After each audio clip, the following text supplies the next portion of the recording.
How's it going, everyone? I'm Nick, and you're listening to the Fresh Perspective Podcast. If you haven't yet listened to part 1 in this series, then what are you waiting for? It gives some great advice on how to plan and prepare for a good night of stargazing. If you are up to speed, then it's time to jump into part 2. To get the most out of this episode, download it onto your phone, step outside, hold your phone up to your ear, and follow along as we find and learn about the Big Dipper, the Big Bear, Ursa Major, Bodis Galaxy, and the Pinwheel Galaxy. If you are listening indoors, then I hope you enjoy this dive into mythology and astronomy.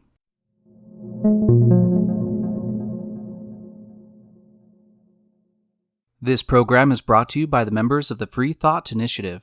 We help those in need of an inclusive, supportive, and free-thinking community by hosting public discussions on moral philosophy, healthy living, and science, to improve the cohesion, health, and scientific literacy of our society. Everyone is welcome, regardless of personal religious belief, political leanings, etc., to participate in person in these open and civil discussions. To find a Free Thought Forum meeting near you, to start your own local group, or to become a member and support this program through monthly donations, please visit freethoughtforum.org.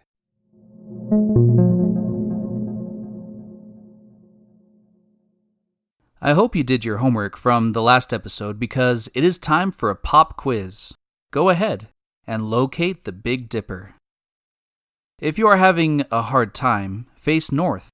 It may be a little to the northeast or northwest, or it may even seem like it is straight above you. It's a pretty large, bright, and popular group of stars, so if you haven't found it yet, someone else in your party probably has.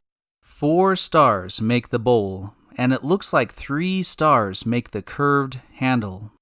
Americans on the frontier looked at this group of stars and saw a drinking gourd, large spoon, or ladle. They saw something with which you would serve up water, or a hearty stew after a long day of pioneering, homesteading, trapping beavers, or whatever they did in those days. When Europeans see these stars, they see Odin's wagon, a butcher's cleaver, an old medieval plow, and a number of other things. Some Native Americans saw the bowl as a bear chased by 3 hunters.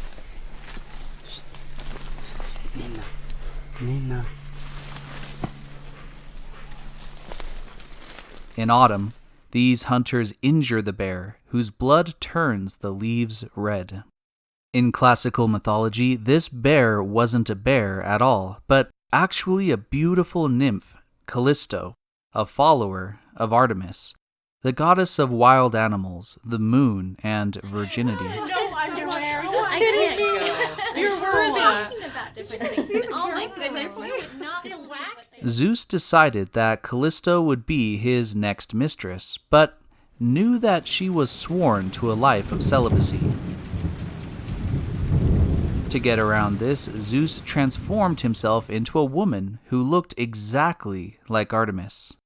They had a romantic encounter. Later, Callisto was pregnant and gave birth to a son, which must have confused her and infuriated Zeus's wife, Hera. What? Hera was so angry that she turned this beauty into a bear. Years later, as Callisto was living in the woods, her own son, Arcas, found her.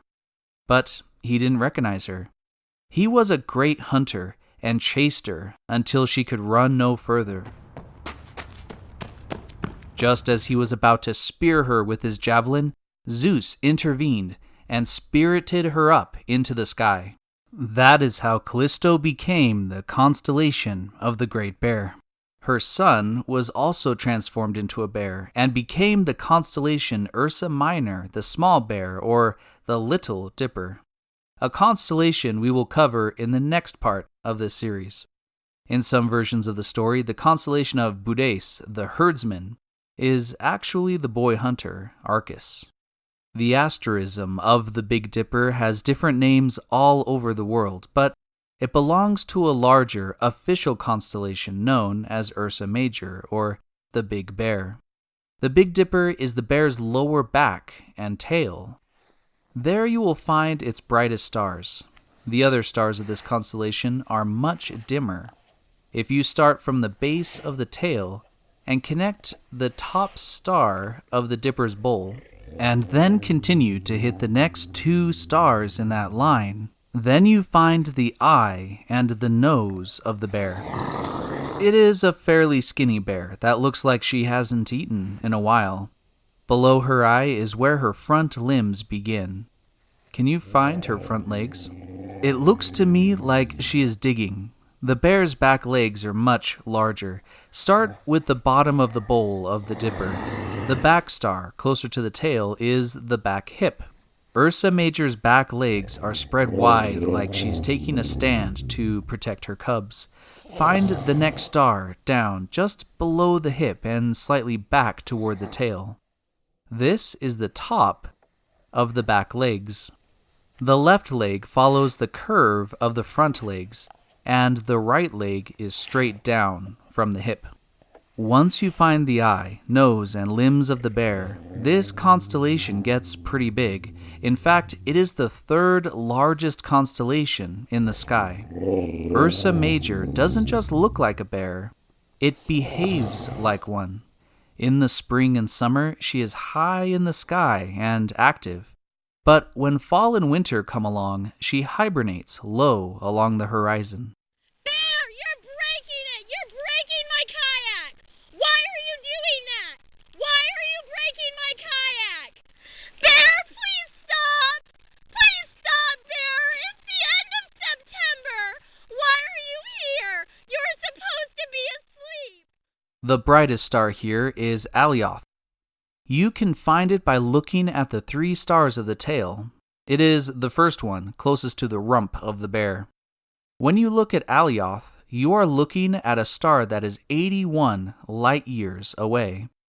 The second brightest star is Dubhe, and is found at the top front of the bowl of the Big Dipper, in the middle of the bear's back. Dubhe is an orange giant 123 light years away. It has a tiny yellow-white main sequence star next to it, and they orbit one another as a binary. In the belly of the bear is the star Merik, which is just a cool-sounding name. The last star at the tip of the tail is Al-Qaeda. Al-Qaeda is one of the hottest burning stars you can see without a telescope. It is a blue star, about 100 light years away, and is 6 times larger than our sun.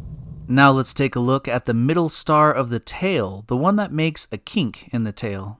If you have really sharp eyes, or if you take a look at it with binoculars, then you have probably noticed something odd going on there. This is the star Mizar. If you look close enough, Mizar is actually 2 stars. The second star is Alcor. Faster, Falcor, faster! We have to hurry! This is another binary star system where 2 stars orbit a point in space between them, like 2 partners in a dance. Can you see them both?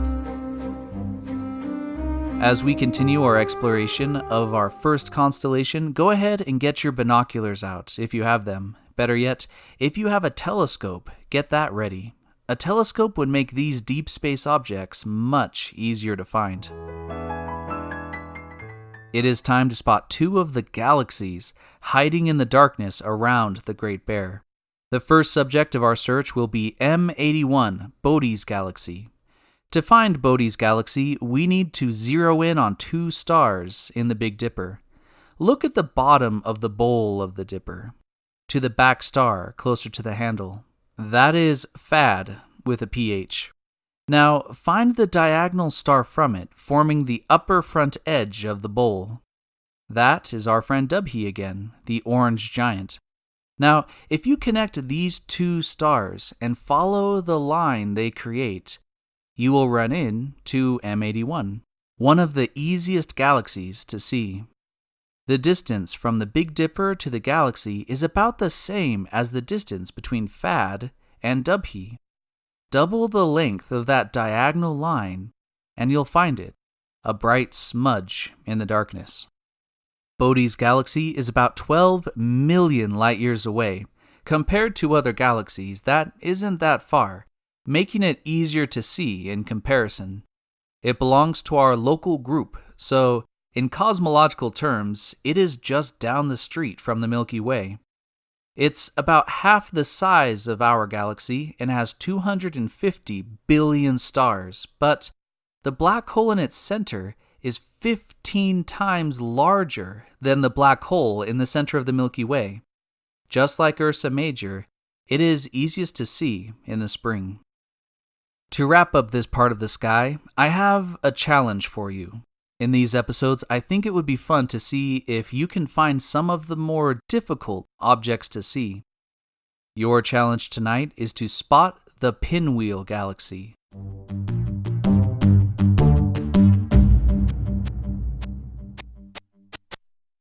The Pinwheel Galaxy, M101, is one of the most popular spiral galaxies in our sky. Finding it can be pretty tricky at first and will probably take you a few tries. Through your binoculars, it will be a blurry patch. Through your telescope, you will be able to spot its bright center. Find the last two stars in the bear's tail, Mizar and Al-Qaeda.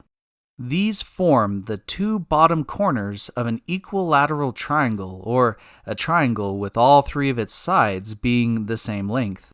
The top point of this triangle is invisible, but if you look with strong binoculars or a telescope, it appears.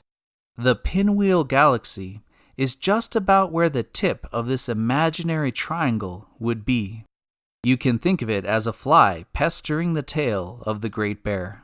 The Pinwheel Galaxy is about 20 million light-years from Earth, and it hosts many young bright stars.